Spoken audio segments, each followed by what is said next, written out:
tudi opazil, sploh unik, ker dalj časa hodite v fitness, pa na razne vadbe. Ta folk, te ljudi, ki že cel life trenirajo, cel life se v bistvu trudijo, pa nikoli ne izgledajo fit.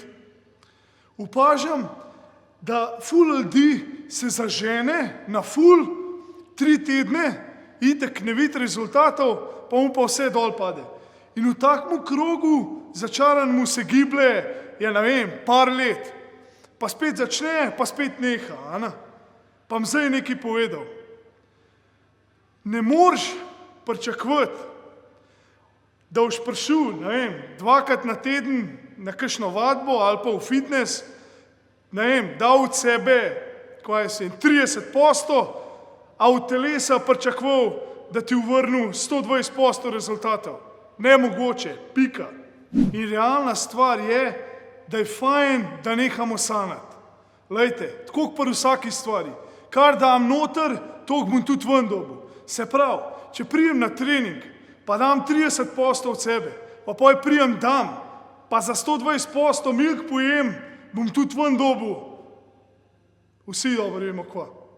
Ne bi dodatkov, ne bi meska, ne bi zelenave.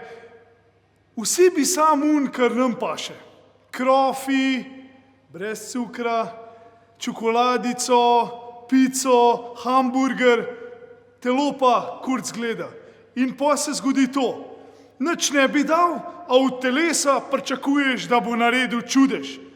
30 let se zbasal, nič naredil, a poj bi v 14 dneh za 2 urce na teden imel na kakšne rezultate. Pa se naredi, Bog nadej, še kakšna bolezen pride, pa shit, jaz sem res rojen pod nesrečno zvezdo. Pa človek božji. Ne, to je glupost. Avto je tudi treba tankati, če se češ kam pelati. Pa ne šnopc papir.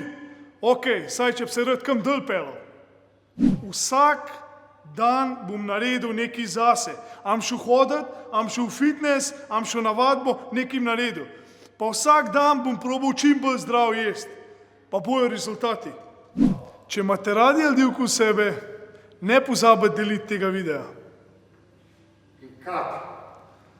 Fak, stari. Aj konc? Ja. Da je te lampe ugasen, skuril mi v možgane. Fak, daj hitro tole pico, stari.